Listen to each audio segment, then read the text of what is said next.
Hello and welcome to the 2008 edition of the Wild Card Round. So, let's get right into it. Tomorrow, the 2008 NFL playoffs kick off with the Wild Card Round. And we've got 4 games coming up, and let's take a look at them.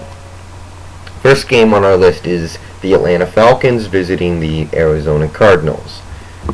Now, everybody and their mother loves the Atlanta Falcons in this game. Arizona has played like crap ever since they clinched the division.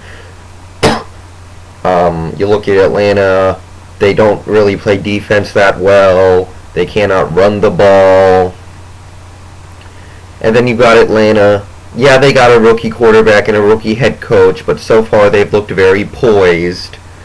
So there's that.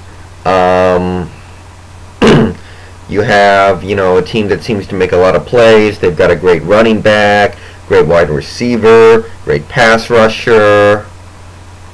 So people are really jumping on Atlanta here because they've been pretty hot lately. They've been winning quite a few games. But the more I thought about this game, the more I began to realize something. First of all, Arizona might be not playing so well coming into the playoffs, but they still have Kurt Warner, who's played several playoff games in his career. He's won a Super Bowl. He's a veteran of this whole process. He has 3 receivers that reached the 1,000-yard or 75-catch milestone. He has 2 Pro Bowl wide receivers in Larry Fitzgerald and Anquan Boldin. So the point is, this offense is capable of throwing the ball. Maybe that's all they can do. But they can throw for 400 yards and 4 touchdowns against pretty much anyone in the league. They can dominate just through the air. You look at Atlanta. Their pass defense isn't very good. They rank closer to the bottom of the league. If I was to name the members of the secondary of the Atlanta Falcons, I could name Chris Houston, I could name Lawyer Milloy, and I don't know if they still have Chris Crocker, but if they do, him.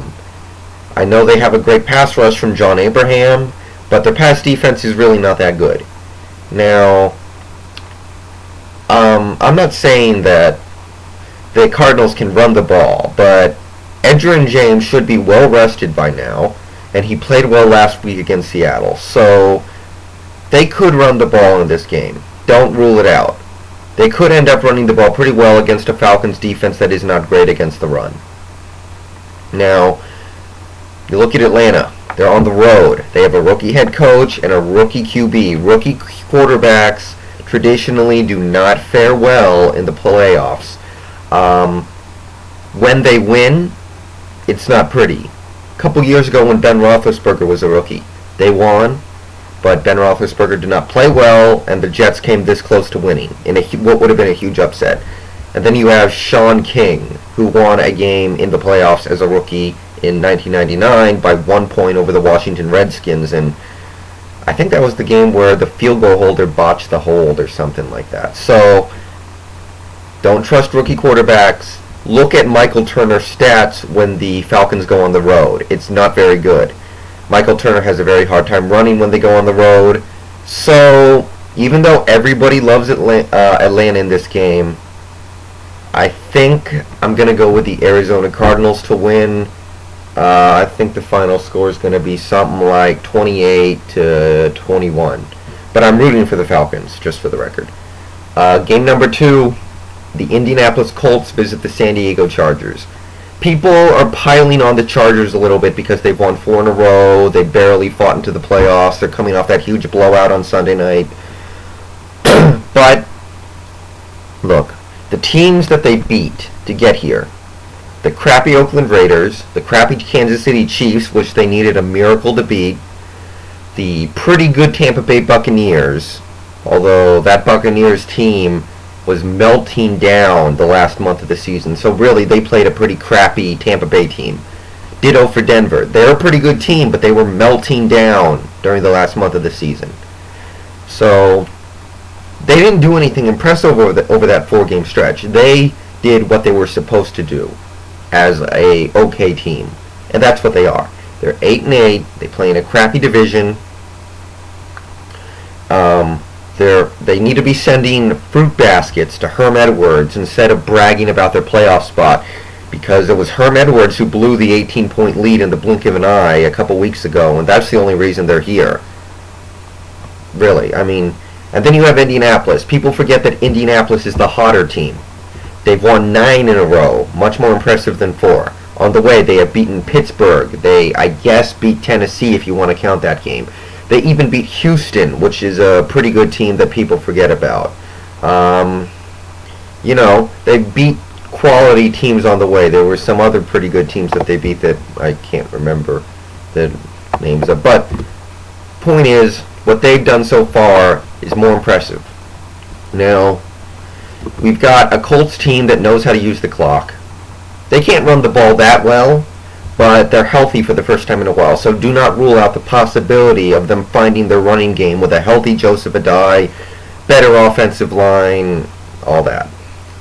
Excuse me. So, we know the Colts know how to use the clock just through their passing game. Peyton Manning's very good on third down and all that.